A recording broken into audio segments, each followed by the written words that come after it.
Hello મિત્રો. એક દિવસ નાનકડો નૈવિકને વિચાર આવે છે કે મારા પેટમાં શું હશે.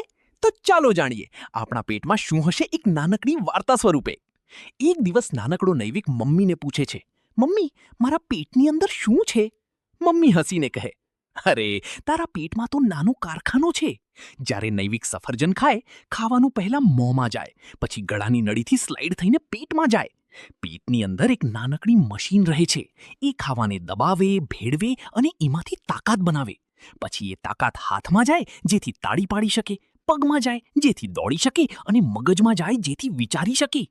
નૈવિક ખુશ થઈને બોલ્યો, વાહ, મારું પેટ તો સુપર હીરો છે. અને ત્યારથી નૈવિક રોજ સારું ખાવા લાગ્યો.